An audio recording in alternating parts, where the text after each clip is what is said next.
이 축구 선수들의 공통점은 뭘까요? 브라질의 레전드 축구 선수 히바우드, 네이마르 주니어, 트렌트 알렉산더 아놀드, 이스코, 가비의 공통점은 바로 다리가 활 모양으로 휘어있는 O자형 다리를 가지고 있다는 건데요. 선수마다 정도의 차이가 있기는 하지만 유독 축구 선수들이 다른 종목의 운동선수들에 비해 O자형 다리를 많이 가지고 있는데요. 이건 단순한 우연일까요? 그렇지 않습니다. 여러 연구에서 축구가 다리 형태, 다리의 정렬에 영향을 미친다는 흥미로운 연구 결과를 내놓았는데요. 다리 형태는 크게 세 가지로 나눠집니다. 보통 반듯하게 곧은 다리는 일자다리, 무릎이 양쪽으로 벌어져 무릎 사이 공간이 뜨게 되는 다리는 O자다리 또는 안짱다리로 불리는 내반슬, 반대로 무릎이 안쪽으로 모이는 다리는 X자다리 또는 밭장다리로 불리는 외반슬, 이렇게 세 가지로 나눠집니다. 다리 정렬 상태를 정확히 알기 위해서는 하지 관절 간의 각도를 측정하게 되는데요. 고관절의 중심과 무릎 관절의 중심을 잇는 선과 무릎 관절의 중심과 발목 관절의 중심을 잇는 선을 그어 두 선의 각도를 측정합니다. 이걸 HKA 앵글이라고 부르는데요. 해부학적으로 내반슬의 경우 180도 이상이 되며 다리를 똑바로 펴고 섰을 때 무릎 사이가 좁게는 2.5cm, 넓게는 7.5cm 이상 벌어진 것으로 7.5cm 이상이면 중증 내반슬로 교정 절골술이라는 수술로 교정합니다. 반대로 외반슬의 경우 165도보다 작은 경우이며 발목이나 무릎을 붙이고 바로 섰을 때 발목과 발목의 간격이 2에서 3cm 이상 되며 외반슬로 의심한다고 하는데요. 성인 중에서 완벽한 일자 다리를 가진 사람은 거의 없으며 오히려 대부분 무릎 사이가 2.5cm 이하로 벌어진 약간 바깥으로 흰 내반슬이라고 합니다. 신생아는 평균적으로 약간의 내반슬을 가지고 태어나는데요. 걷기 시작하면서 점차 내반슬이 줄어들며 생후 3에서 4세에 최대 외반슬이 되는 경향이 보이고 그 이후 점차 외반슬이 감소하며 6에서 7세경에 일자형 다리를 보이고 청소년 시절을 지나며 성장이 끝나면 무릎 정렬이 완성되게 됩니다. 내반슬의 원인은 연령, 체중, 보행 습관, 영양 상태, 섬청성 질환, 외상, 뼈의 성장 장애, 대퇴사두근 크기 및 방향 등 다양한 요인이 있는데요. 여러 연구를 통해 밝혀진 내반슬 유발 요인 중 하나가 바로 유소년, 청소년 시절 하부 골격에 부하를 가하고 충격을 주는 특정 스포츠 참여, 그 중에서도 축구입니다.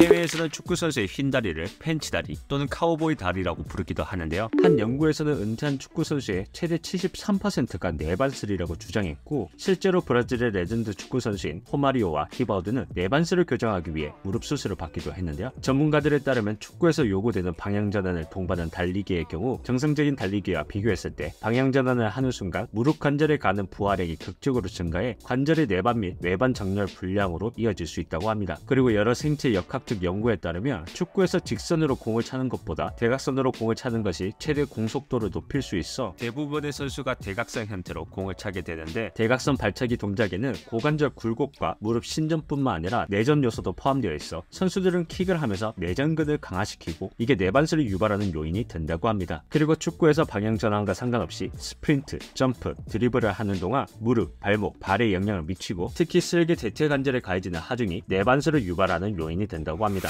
외상의학 및 외상외과 관련 의학 학술지인 월간 트라우마 2015년 5월호에 실린 청소년 축구와 내반슬에 관한 논문을 보면 2010년부터 2012년까지 750명의 축구 선수와 750명의 비축구 선수를 대상으로 무릎 사이 간격 측정을 했는데요. 먼저 내반슬은 2.5cm 이하면 1등급, 2.5에서 5cm면 2등급, 5cm에서 7.5cm면 3등급, 7.5cm를 초과하면 4등급, 이렇게 4가지 등급으로 분류됩니다. 축구 선수의 경우 과반수 이상의 53.7%가 2등급이었지만 비축구 선수의 경우 2등급이 30.9%로 상당한 차이가 있었으며 3등급의 경우 축구 선수가 비축구 선수보다 2배가 많으며 4등급의 경우 축구 선수에게만 볼 수 있었습니다. 그리고 축구 선수의 주당 평균 연습 시간, 축구한 기간과 내반슬 등급의 상관관계에서도 흥미로운 결과가 나왔는데요. 일주일 동안 평균 연습 시간이 많을수록 내반슬 등급이 높았고 축구한 기간이 길수록 내반슬 등급이 높았습니다. 이외에 다수의 연구에서도 축구가 내반슬을 유발한다는 연구 결과를 볼 수 있는데요.